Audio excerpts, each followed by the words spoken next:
Hello and welcome to a brand new Arseblog Arsecast right here on arseblog.com. I try to discover a little something to make me sweeter. Oh baby, refrain from breaking my heart. I'm so in love with you. I'll be forever blue. That you give me no reason why you make me work so hard. That you give me no, that you give me no, that you give me no, that you give me no soul. I hear you calling, oh baby, please give a little.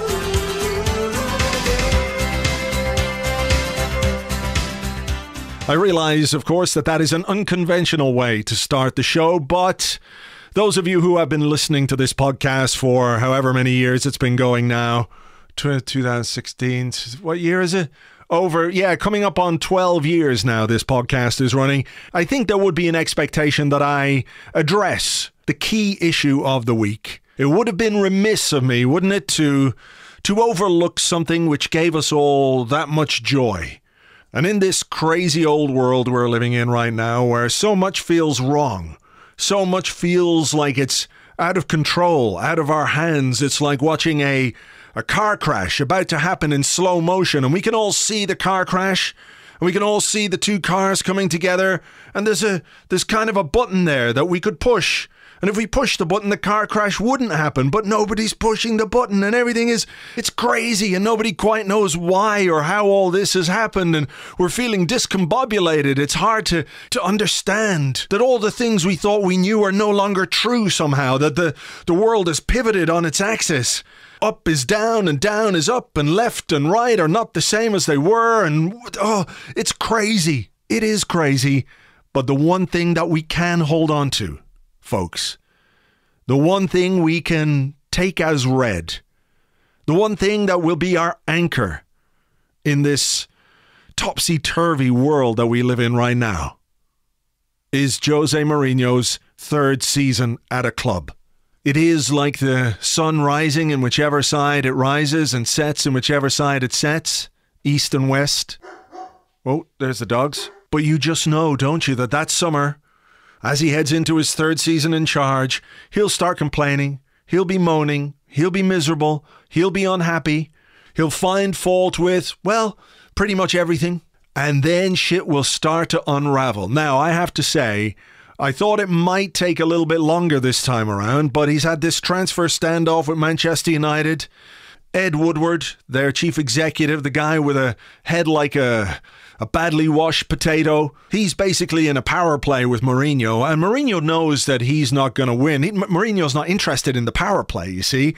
Mourinho's interested in making sure that the blame goes somewhere else, so he can talk about not being given transfers, he can talk about all the other things, he's not being backed by the board, and you can understand why the board might not want to back him, but Mourinho he's just signed a new contract. He knows he's going to get the payoff. And what they're doing is amazing. It's basically self-sabotage. And normally when one party is trying to sabotage something, the other party tries to stop that. But what's happening here is Woodward is sabotaging the manager because he doesn't back the manager, and Mourinho is sabotaging everything else alongside him, and Manchester United are the ones that are imploding. So not only do we get Mourinho having a meltdown, it's terrible for Manchester United too. And apart from Manchester United fans, who doesn't love that? I love that. And I especially love Mourinho having his little meltdown because of what happened during the week. We have to, of course, divorce ourselves a little bit from the fact that it was that lot that beat Manchester United. What was the score again? 3-0. 3-0. What was it again? 3-0. 3-0, yeah, thank you. You're very emphatic there. We have to separate that part from it because that's not good. Them winning is never good. But sometimes it takes something bad to happen for something good to happen. Like imagine a young lad, a tearaway, he's a bit of a rapscallion, he gets He gets arrested for some minor offence, and it puts him on the straight and narrow, and somewhere down the line, having gone through college and university and done his PhD and his Masters, he finds a cure for Phil Collins. And much like Tottenham winning, what was the score? 3-0. 3-0. 3-0. 3-0. Much like them winning 3-0. That's the bad thing. But the good thing was Jose Mourinho's post-match press conference, where he walked out going, respect, man, respect.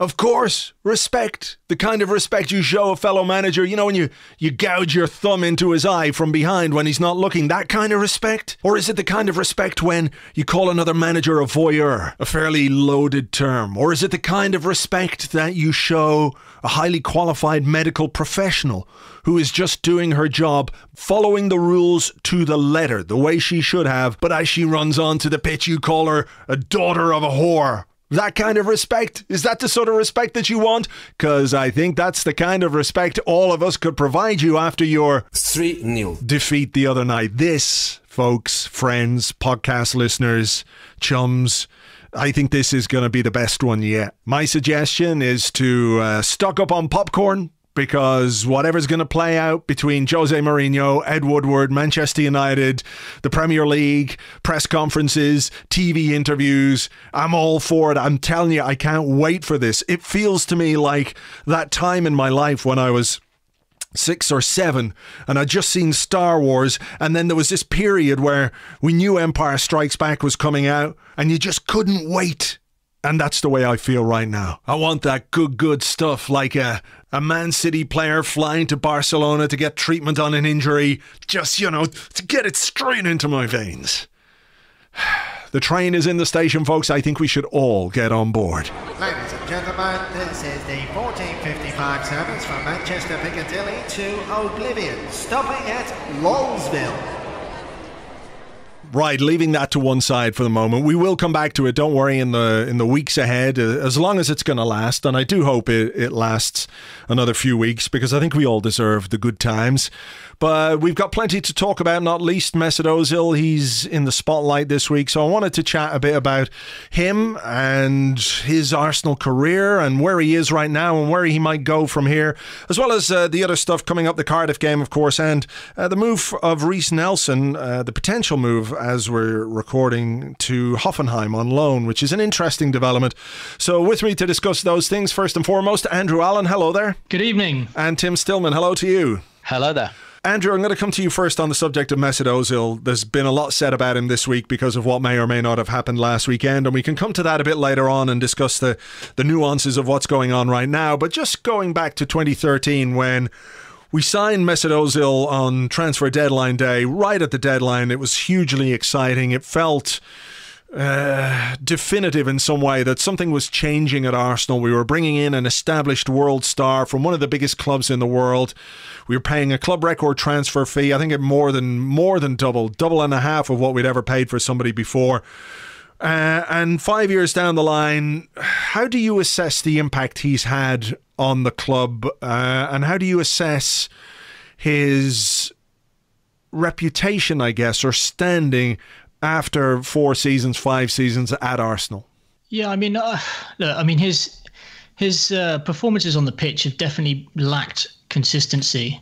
But I would say that the fact that we chose to keep him and to give him such a massive contract sort of maybe shows the value of his name still. He's had patches where he's been very good. There was that season where he, had an incredible number of assists, and he kind of paired up with Olivier Giroud very well. But he's really suffered as Arsenal have suffered. And I think what we've come to realise is that Mesut Ozil isn't necessarily a player who's going to get Arsenal playing. Arsenal needs to play okay to get the best out of Mesut Ozil. Where does he stand now? Well, I mean, I still feel like there were very few Arsenal fans that were disappointed that he was, retained, especially given we lost Alexis Sanchez when we did. I still think there's a fantastic player in there, but he's going to need to be nurtured now. He's going through something of a personal crisis. He obviously, played the long game when it came to contract negotiations. He and his agent have done very well to bag the deal that he's got, especially given the wage structure at Arsenal.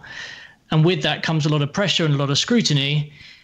And when you add the kind of situation which has panned out over the summer at the national team level, I mean, he really has a lot he has a lot on his plate at the moment. And I'm desperate to see us get the best out of him again. But it's going to be a tall order, I think, for Unai Emery, especially while his attention is kind of focused more on the team than on individuals. Tim, the same question to you. From 2013 to now, Mesut Ozil's impact at Arsenal and what he's given to the club and what he's given to the team, has it been better or worse than you expected, or somewhere in the middle? I'd say slightly worse, maybe. Worse being a relative term. I'd say he's been good, probably very good, but I think talent-wise he's excellent. And I don't think he's been excellent quite enough. I think Andrew makes a very good point that he's not the guy to turn your team around if they're not playing particularly well. I think the other thing I'd add to that is maybe Ozil is the player you sign to complete your team rather than the guy that you build everything around, you know, the first big building block. I think maybe one of the other things we're seeing with Ozil a little bit as well is that he's almost a player going out of fashion. It's difficult when you look across Europe at a lot of the big clubs. Not many of them play with number 10s like Mesut Ozil, and it reminds me a little bit of maybe the late 90s, early 2000s when strikers like Michael Owen, for example, who at that time in particular was a very good striker, but he was kind of going out of fashion. And because the role of striker had evolved and people were playing with one up front instead of two. And I think this is kind of what you're getting with Ozil as well. He's kind of that luxury number 10, and not many people play with a luxury number 10 anymore. And I think this is also why there wasn't that much of a market for him last season when his contract was coming up. You know, frankly, Arsenal gave him the best financial offer. They were in a position where they were losing Alexis Sanchez, and they felt, I think, a little bit like they had to do that. And, you know, nobody was blowing us out of the water on salary for him. And I don't think that's because he's a bad player. I think it's just because a lot of teams don't play with that type of player anymore. But if you're a club like Arsenal, I think that's just the kind of price you pay, because if you want for Arsenal to have top level players, they kind of have to be slightly broken eggs. And we've seen this work before with the likes of Thierry Henry, Dennis Bergkamp, players who'd, you know, perhaps gone to elite clubs and not quite done it. Or, you know, a player like Alexis Sanchez, who's an elite level player, but a bit like Ozil, it's difficult to fit him in because he's a bit difficult to fit into a unit, and that's what we're finding with Ozil at the moment. And so there are some kind of interesting things going on there, and it's clearly a big challenge for Unai Emery at the moment. Andrew, Tim made a point there about Mesut Ozil being the guy that you signed to complete your team. I had an email from somebody during the week, a guy called Andrew Franklin, who said, is Ozil just one of those who only shines when he has world-class players around him? For example, Sanchez. So when he's got the quality around him that brings out the best in his game, he's a guy who thrives, as he did maybe at Real Madrid when he had players like Ronaldo and other world-class players in midfield around him. Whereas at Arsenal, he was kind of expected to be the guy to carry some of the burden, where he isn't really that guy. He's not a guy who should carry burden, you know, regardless of what you think about players' responsibilities and their defensive work. And, you know, I think the whole thing about Ozil being lazy is absolutely overblown. It's a fairly lazy trope, which isn't backed up by stats or anything like it. But it's always struck me that he is a guy who needs to be carried a little bit, for want of a better phrase. Oh, yeah, absolutely. I mean, I think it was great for him at the time being able to share the burden with Alexis Sanchez, you know, a guy who kind of was to a certain extent the kind of on-pitch antithesis of Ozil's style, right? I mean, there he was running around like a kind of crazy man, and Ozil was slightly more languid. Yeah, I mean, he's a conundrum, I think, because we have very good players, I feel, at Arsenal, but I feel like we've signed a lot of individuals and we haven't yet kind of really thought about the system. And, you know, looking around at the change in policy at the moment, I'm still struggling to see. Unai Emery want to pick Ozil over Ramsey, over Iwobi, over Mkhitaryan, players who seemingly demonstrate a little bit more energy on the pitch. I don't know what to make. These illnesses are interesting, whether they're actual illnesses, whether they're if he's being afforded time off for other reasons. But he's someone who needs to kind of sort of snap out of it, really, I guess, at the moment. Tim, can he snap out of it, so to speak, at 29 years of age? I think we would accept, most people anyway, that he was given a bit more rope than other players from Arsene Wenger. I remember very clearly a couple of years ago there was one of those Soccer AM things where they answer questions about, you know, who does this, who does that, and the question was teacher's pet. Who is the teacher's pet? And Ramsey said, Mesut Ozil. He's always in Arsene's office, always looking for a day off here and a day off there, and he inevitably got his days off here and there, and that in one way could be perceived as smart man management, because you have a guy who is of that character, who doesn't respond to the kick up the arse thing, who needs the arm around the shoulder, who needs to feel a bit special or indulged in order to get the best out of him. That's the way you kind of have to treat him. Like, you know, it's hard to imagine Mesut Ozil thriving under George Graham, for example. But on the other hand, it creates precedents which, when things change, are perhaps difficult for him to take. Yeah, definitely. I think we're going to find that out very shortly, aren't we? Because it kind of sounds like, and like you said, to an extent, that smart man management that's gone on since the beginning of time. Herbert Chapman used to do it with Alex James. He used to let him have his duvet days and turned a blind eye to him being out 2 or 3 o'clock in the morning because he got his best performances out of him that way. But there's spectrums with these things. We can only speculate, but it sort of seems like we possibly went too far on the indulgent spectrum. There was that period in his second season, wasn't there, when he was playing out kind of on the left wing. We had all of these midfielders who all wanted to play in the centre, and Ozil went out to the left. And there's a perfectly reasonable argument that that's not where you get the best out of him. But he had not quite a sulk, but lots of stories came out in the papers saying he doesn't really want to play on the wing. He's far better as a number 10. Yeah. And he basically never played there again after that. It kind of sounds like he got his way, which again you can read that as a good thing, because he certainly for himself as an individual playing as a number 10 definitely gets the best out of him, and therefore that gets the best for Arsenal as well. But I think we've probably seen this week that there's been maybe a bit of a challenge there with the manager. Maybe he doesn't quite like the way things are going now. Maybe he's just had the rug slightly tugged from under him. But it's a very, very difficult situation because he's just been given such a huge contract. Nobody else wanted to give him that money in January. And frankly, his stock hasn't really risen since. So if we were trying to create a market for him to go, if he was going to be like a casualty of the Emery era, as it were, and there will be a big casualty or two, that's natural in this kind of organisational change, it almost pits him against the manager and says, you're seeing this power dynamic with Manchester United at the moment. Not that I'm suggesting we're that far down the road, where there's a couple of players there who look like they're kind of saying, I'll last here longer than you will.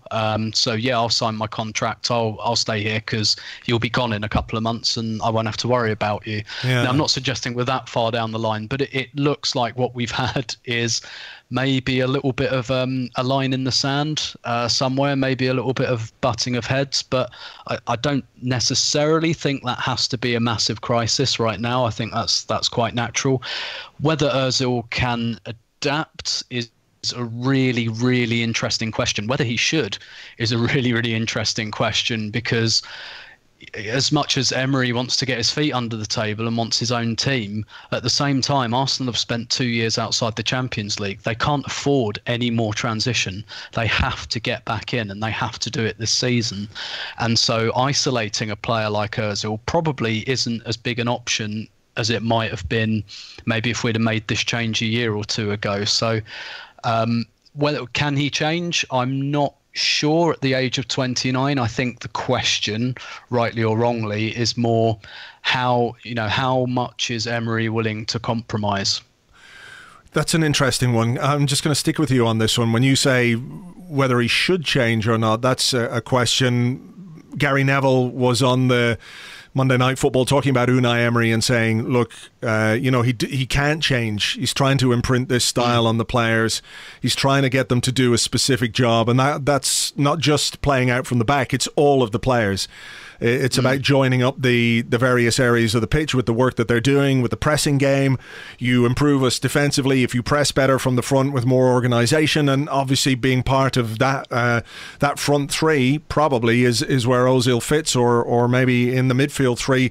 There's still a job to do in there. Ramsey and Ozil have played in that position, and in terms of how much of the ball they've seen in the opening 3 games, it's markedly less than you would have expected. The 15 passes that Ozil made in the Chelsea game is an incredible thing, and I don't think that's because Mesut Ozil was hiding. He wasn't because he was didn't want the ball. He never doesn't want the ball. It's just the fact that the game, the way we were playing the game, passed him by. So is it a case that Emery has to use the resources at his disposal better, or is it a case that Mesut Ozil himself has to adapt to what Emery wants? And if he can't, then we have to go in a different direction, as difficult as that might be with the contract that he has. Yeah, I guess I'd probably like to see at the very least here. I mean, what I'd really like is for Mesut Ozil to just say, yes, boss, yes, boss, no boss, 3 bags, full boss. Yep, I'll do what you say. I'm not sure how likely that is, but I would at least like to see maybe some level of compromise. The interesting thing for Ozil is at the moment are very, very obviously our most creative kind of outlet is down that right-hand side between Mkhitaryan and Bellerin, and at this particular moment in time it would be foolish to break that up, because those 2 players have by far and away created more chances than anyone else. So there's an argument that Ozil can't even go on the right at the moment, which is where some people maybe saw him for some games this season. I think personally the way maybe I would play it is that for games like Sunday against Cardiff and for most home games, I'd say, do you know what? We're going to have all of the ball. Let's just have Ramsey at number 8, Ozil at number 10, Aubameyang on the left, Lacazette up front, Mkhitaryan on the right, and just go from there. Basically, it's maybe slightly lopsided. It's not totally balanced, but there's so much firepower there. I think it will blow most teams away. And Ozil tends to be at his best in games like that anyway. I think where the question comes is more for some of the tougher away games, maybe. Where do we accommodate Ozil, if at all? Do we just put him on the bench for Man City away and say, sorry, you can't play the way that we're going to need you to play today. We'll have you as an impact sub. Personally, I'd be all right with that. I think that's a decent way to go. I know that it's strictly speaking not a great use of resource to have a £350,000 a week player sitting on the bench for your biggest games, but I kind of think those are the cards we've been dealt, and we've got to go with it. And he rarely makes much of an impression on those games anyway. So I think that's maybe the way I'd play it. I'd say, have like 60, 70% of the games in your favourite position. We'll put all of these great forwards in front of you, go and have some fun. But when it comes to, Spurs away, Liverpool away, we're going to sit you on the bench. It's an interesting idea, certainly not one I would be necessarily against, and I have to say I am still a fan of Ozil and his talent. I'm just, and I think, like Andrew said, he has had a hard time, and I think what's been going on with the German Football Federation and the straw man arguments that are coming out left, right and centre about how there's no racism in the team, which is clearly not what he said, that's got to be a difficult thing to deal with. But Andrew, he is now, or should be, fully focused on Arsenal. Is it a worry to you that something has happened? And I think we have to accept that something happened last weekend. If you want to believe it was just illness, fine. I think there's more to this story than we're being let known publicly anyway, and I don't think there's anything wrong with that.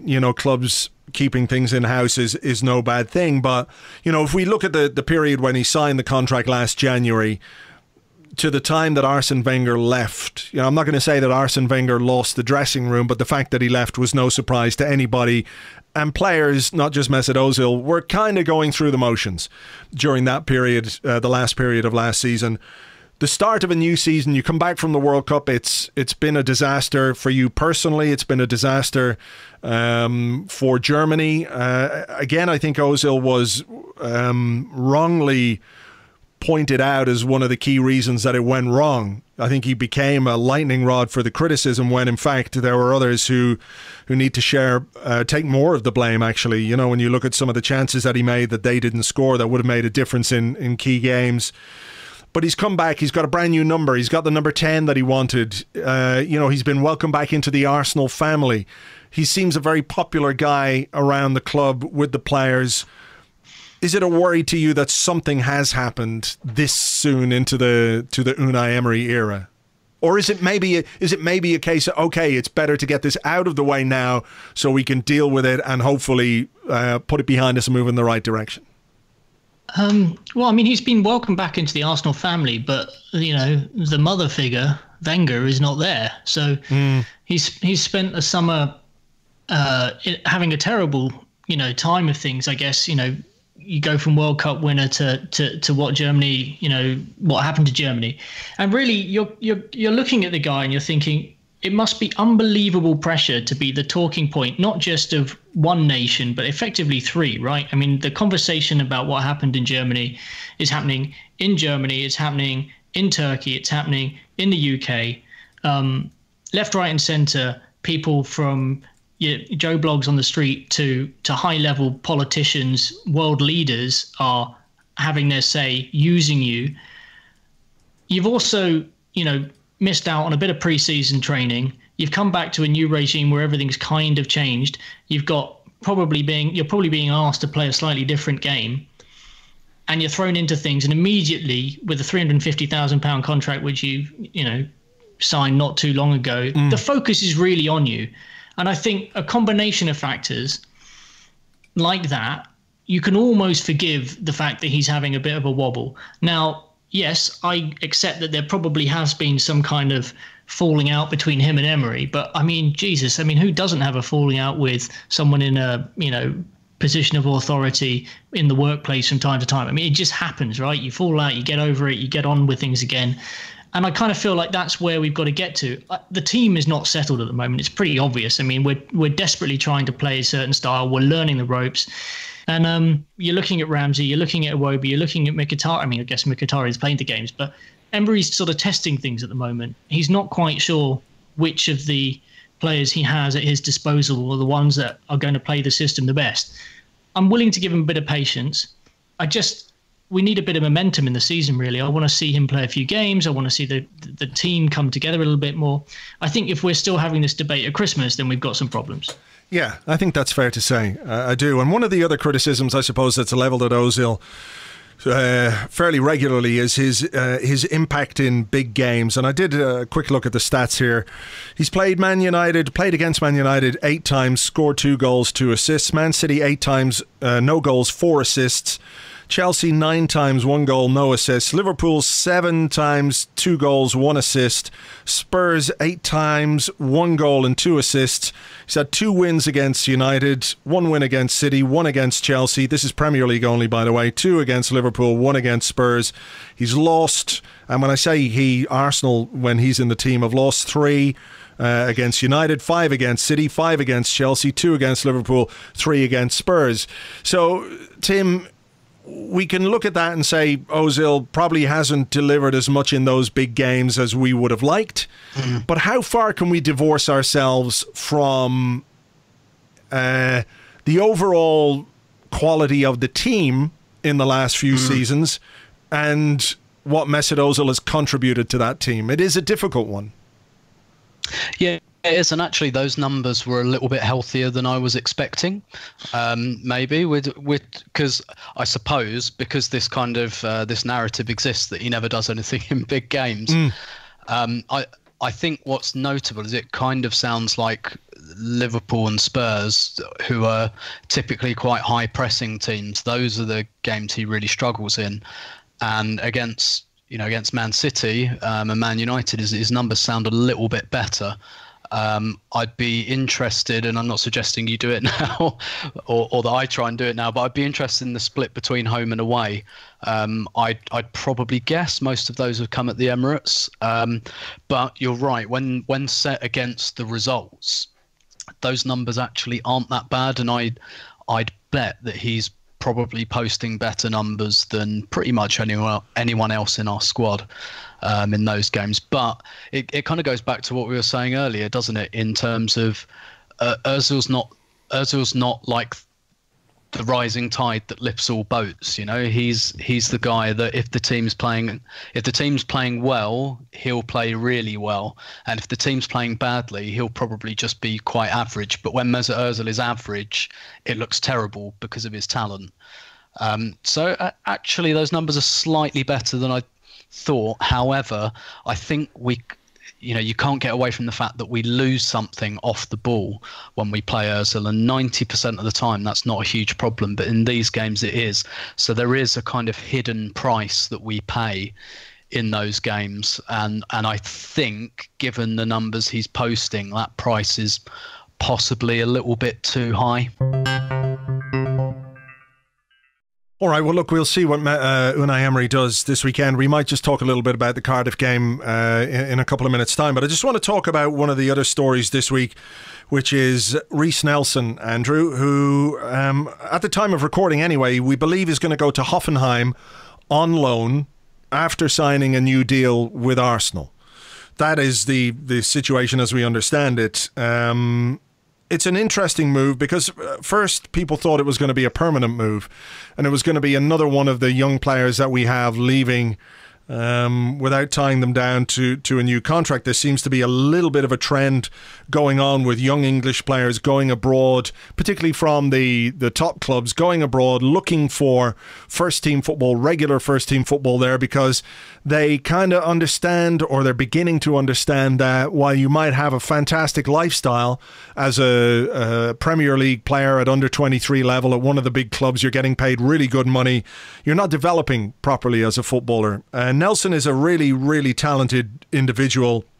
And I say this knowing that so few of these highly rated young players that come through actually make the grade and go on to have a successful career. We've invested time and energy and love in lots of these young players, and most of them haven't done it.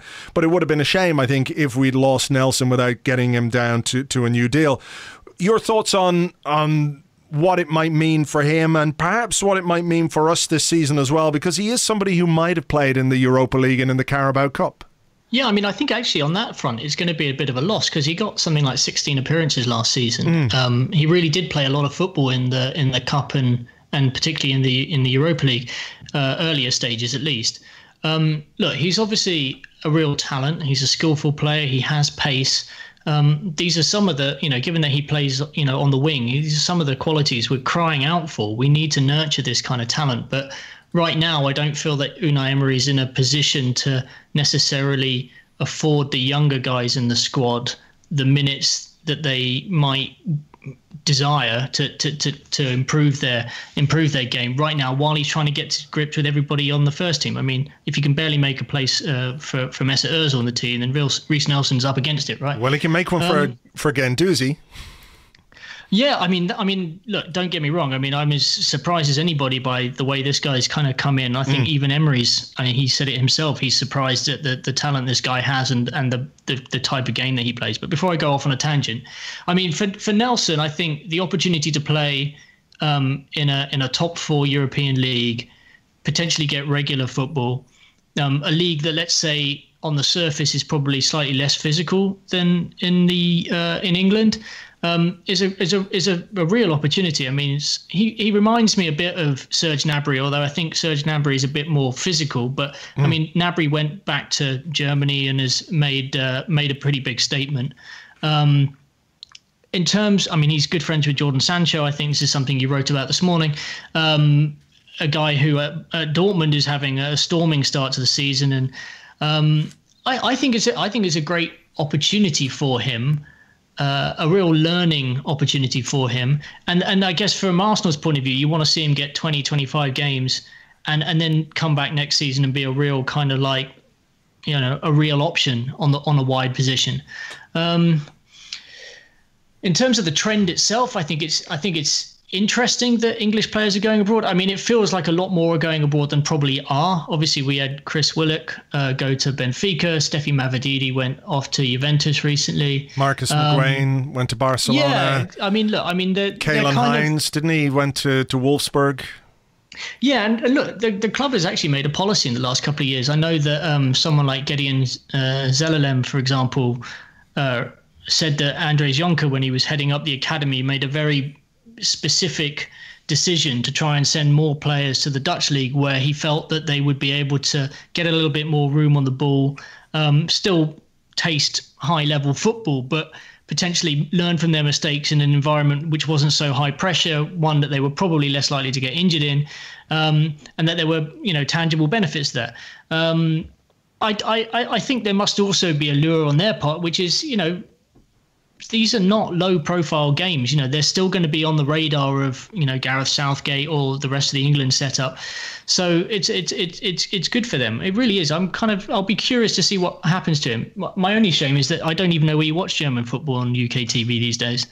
I don't know either. I think you probably have to have a subscription to the 19th rights holder to, like, you've got to pay so many subscriptions these days to get all the football that you want. Tim, your thoughts on this one and on young players going abroad? And, you know, I think we've seen a little bit of a change, haven't we, this season with this Checkatrade trophy that the Arsenal under-18s or under-21s are involved in, which I think is probably going to be very beneficial for these young players. And if people don't know, we've got to play our under-21 team against established professional teams in League 1 and 2, made up of, you know, good players, grizzled veterans, guys who've been around the block a little bit, guys who know the game inside out, guys who can, if they really want to, you know, eat up these young talented players who may or may not, I'm not saying it's true of all of them, but may need to get taken down a peg or two in terms of what they think they can do on a football pitch. It's really no bad thing for a player to learn playing regular football, because there is only so far you can develop playing against people of the same age or at the same level at under 23 level. Yeah, absolutely. My read on this is that this is good for Reiss Nelson. This will be a really good experience. Hoffenheim are in the Champions League as well. I think they've just been drawn in the same group as Manchester City. And if his opportunities are more plentiful there, then I completely understand the attraction for him. Reading between the lines, I would guess, because there's been some toing and froing over this contract, my guess would be that Arsenal didn't really want him to go, but maybe he made that a condition of signing the contract, and that this is something of a negotiation.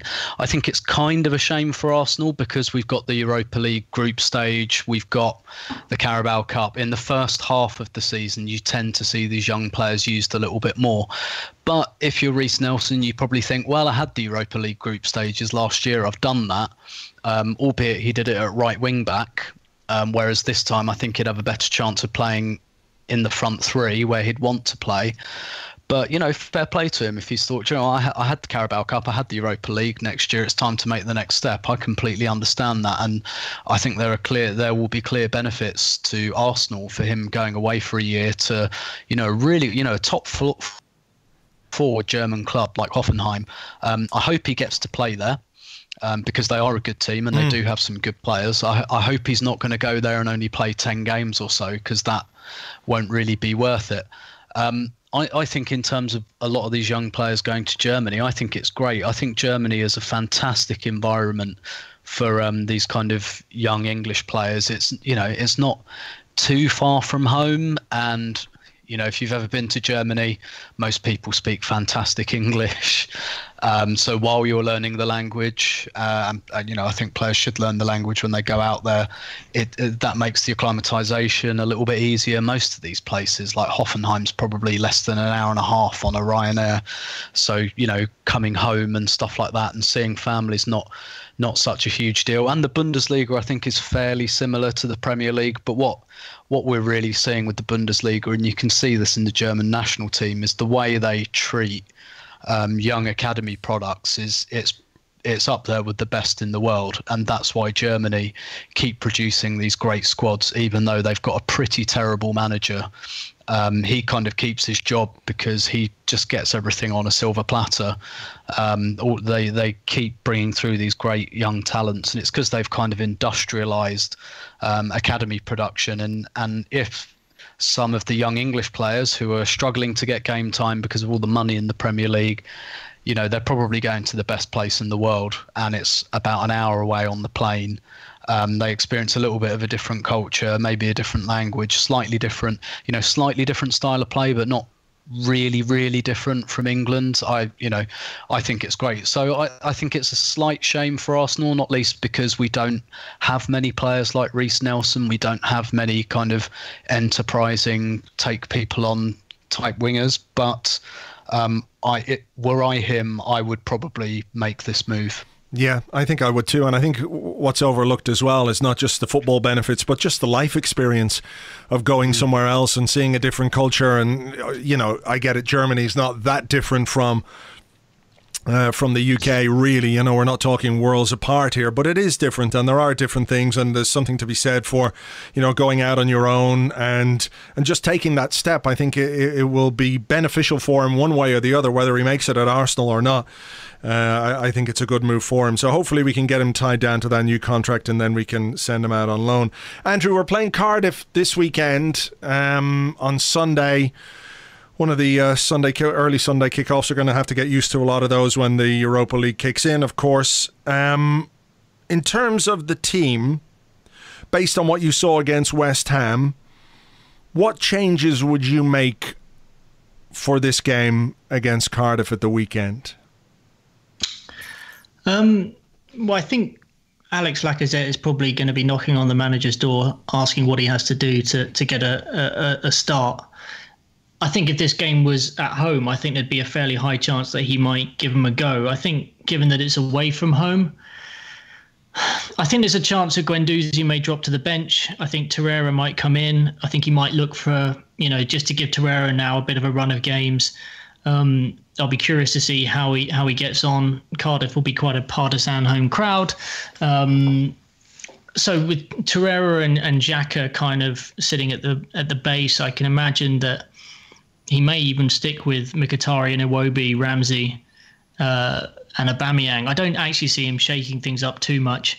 I think Ozil will probably be on the bench, even if he's deemed to be 100% fit.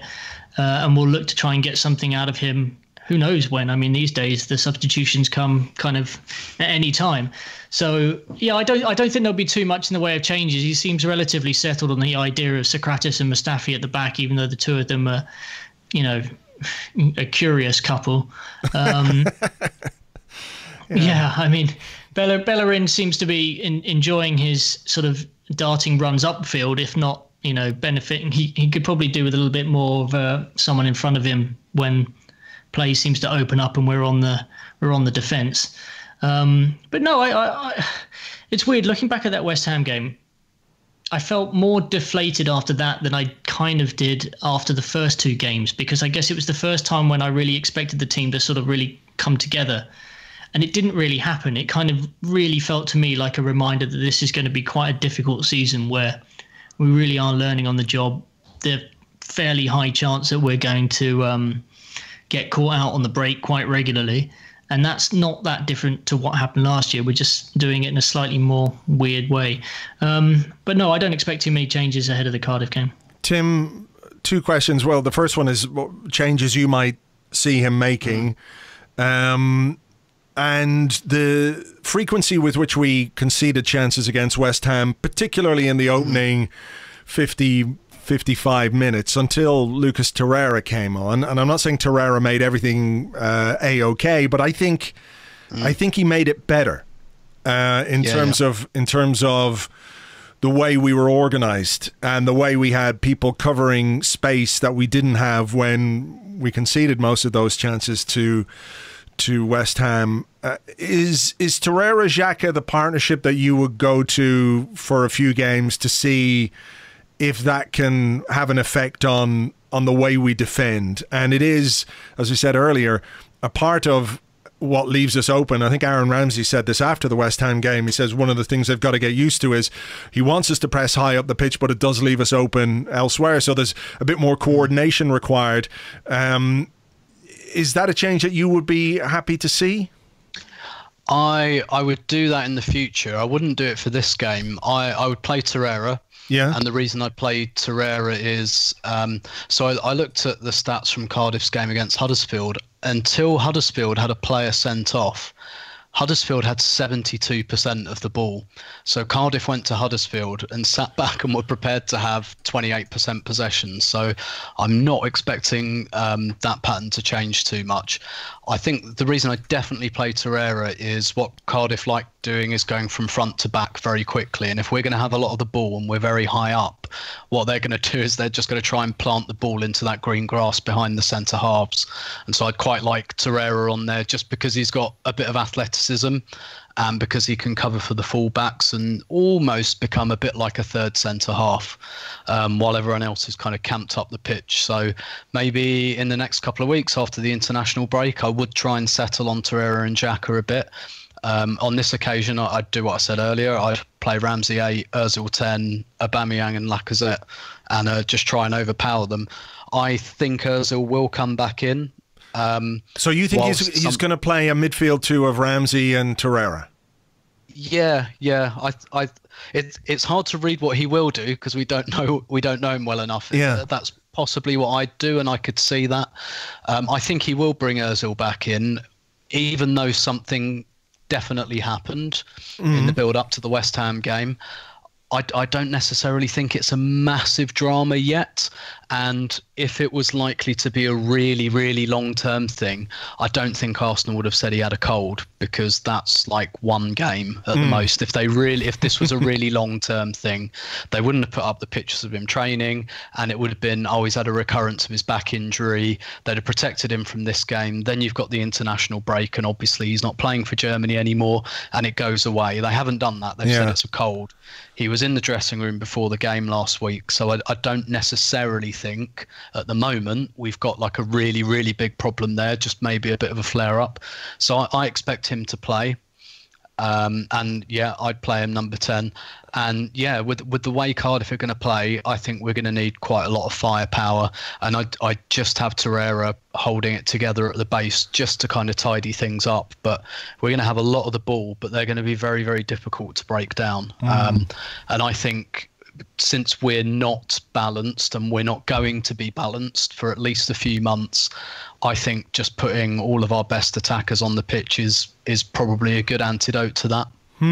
I'm very firmly of the opinion that Aaron Ramsey could play as part of that midfield too with Lucas Torreira, and I think Ramsey's best performances and best periods as an Arsenal player have come when he has played in that position alongside somebody who can use the ball and who can read the game well.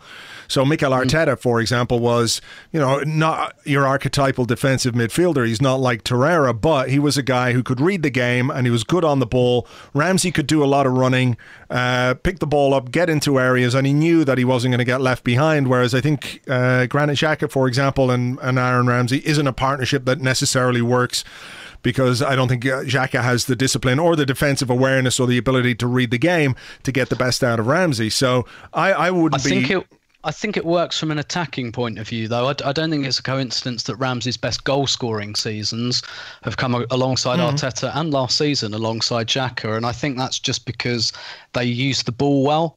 And it takes the pressure off of Ramsey, because Ramsey's not a player who wants to be part of the build-up. He wants to be on the end of things. So having a midfielder that uses the ball really well actually suits him, because it means he can make runs and not have to worry about the ball.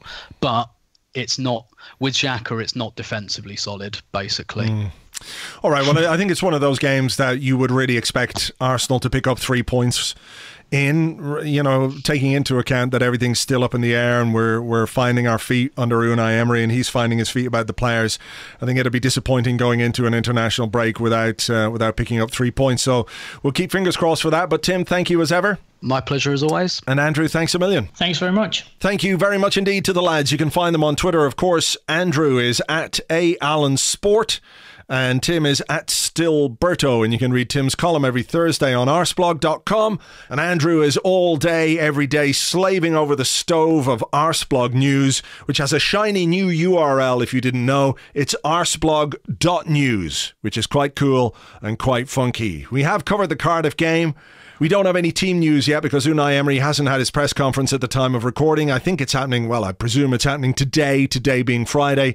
So we'll get some team updates. You can find all those updates and all the injury news and all the bits and pieces from the press conference on Arseblog News. And of course, at the weekend, we will have a live blog for the game. If you've never followed the live blog, you can check it out at arseblog.live. We're full of funky URLs, let me tell you. So if for some reason, for example, on Sunday, you're expected to do things with like the family and go for dinner or church or whatever that might be, and you can't see the game, just load up arseblog.live/live blog on your phone and we'll have like text commentary there, up to the second text commentary, along with all the goal clips and all that kind of stuff as well. All the match reports, the stats, the player ratings and everything else will be over on Arseblog News after the game as usual. And James and I will be here on Monday, a little bit later than usual on Monday. It won't be Monday morning, it'll be Monday afternoon before we can get the Arsecast Extra for you. But hopefully we're talking about 3 points going into an international break, which is fantastic, not least because I'm actually going on holiday next week. So after a fairly busy summer, it'll be good to get away for a few days to the land of Hamon Ruffles. Yes, I'll catch you for the Arsecast Extra. So let's keep fingers crossed for a good result this weekend. And until Monday, take it easy. Cheers. Bye-bye.